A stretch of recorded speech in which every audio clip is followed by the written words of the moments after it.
AITA for telling my sister she's entitled to do what she wants for her wedding but I don't need to attend. My sister is a very classic golden child in our family. She was the first girl and my mom always wanted a daughter.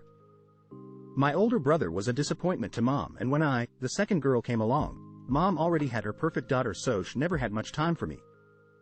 Our dad was one of those dads who worked all the time and left all child raising to mom and was not much of family. Man. My brother and I are close. Our sister Licesto uses us, but she only ever wants us for what she wants and has never been a good sister to us. A few times she was upset to be left out of something, and if we ever felt bad, it soon faded because she would try to make the rules for everything. She did not change as an adult. We barely pass ourselves with her. But she has tried to make us a huge part of her life. Being part of her life isn't really rewarding though, so I keep my distance. Sado's my brother. She got engaged a few months ago. She asked me to be her bridesmaid and in the same breath told me I would need to change my hair. I have my hair dyed, would need to get used to wearing heels. Never liked them, never wore them, cannot walk in them. And she told me I would need to join her for 5 AM yoga wedding planning every Tuesday and Thursday. Oh, and I would need to take 2 weeks off work around the wedding to prepare and get everything set up. I turned down the bridesmaid invite. When she tried to get her wedding date finalized, she asked my brother and I when we would be free, and she told us to take into account that we would need to rent fancy cars or a joint car to drive to the place. She had a list of cars she found acceptable, because she wants all her guests to arrive in style. She also told us we would need at least 4K saved to afford everything she was planning. She also wanted to do a family gathering the night before the wedding at the venue, and that would require paying money to take part, and this place is expensive, even on a hitty day. My brother told her any date would work and not to worry, but he was being sarcastic. I told her not toppling her wedding around me because I could never afford that stuff, so it would be best I don't go. My sister didn't take me seriously, but then when I RSVP'd no to her wedding, she called and asked why I'm judging her wedding and why I won't go. I told her she can do what she wants, but I don't need to attend, and I am not going to run myself into the ground to follow the rules of her wedding. She told me I am her sister. I should attend her wedding. AITA for telling my parents that some traditions need to end and they do not need to tell my wife and I what they think of it because we don't care. My family has a name that has traditionally been used for the first boy in each family for generations. I'm James Lawrence.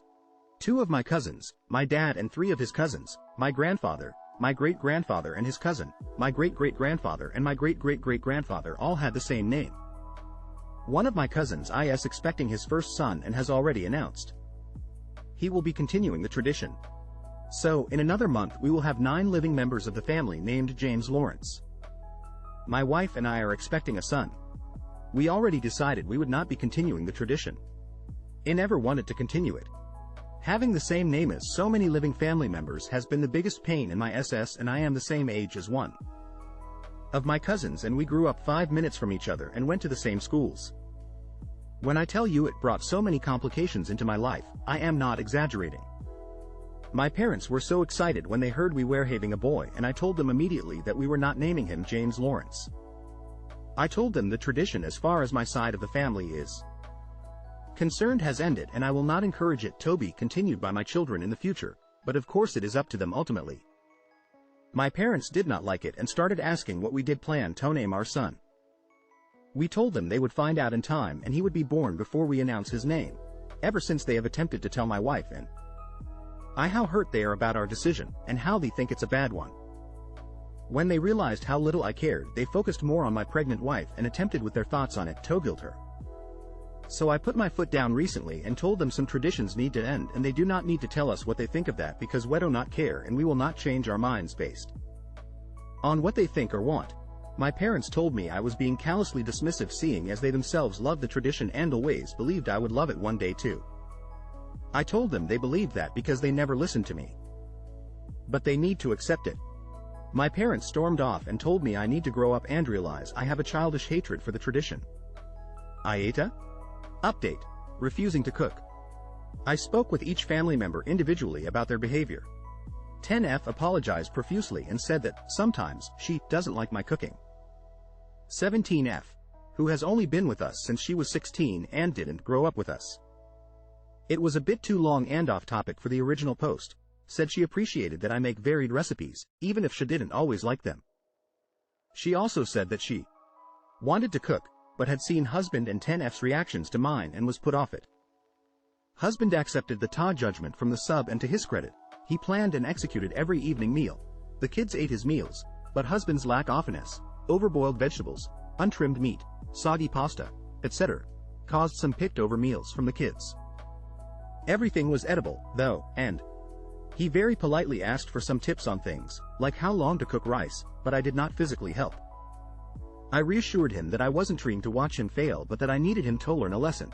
After a couple of weeks, both kids were tired of husband's oft-repeated recipes, homemade pizza, Korean beef, veg bowls, and nuggets, fries, and he was stressed trying to get home from work in time to get meals done. The very first night, 10F cried over her dry, gross pizza crust. Husband fouther over it, and both of them looked to me to solve the issue. I redirected 10F to husband, saying it's his call since it's his dinner. With several meals, he made way too much mediocre food and had to eat leftovers for days, which was cathartic. Eventually, I sat down with husband and we evaluated the fallout. Husband said it hurt when the girls didn't like his food, and it was hard toppling things ahead on night he worked late. He also admitted he was in a rut for recipes and that it was hard to modify for people's preferences. There is now a posted schedule and rule set that all family members are expected to adhere to. Each kid picked a night to cook. 10F has Sunday, 17F has Saturday. Husband and I split the weekdays according to work schedule. Since he works late on Monday and Friday, I took those. I work Tuesday and Thursday nights, so those belong to him. Wednesday is a flex day. Anyone can cook, or we might go out, and group projects are encouraged. The rules are, no gagging, faces, or complaining.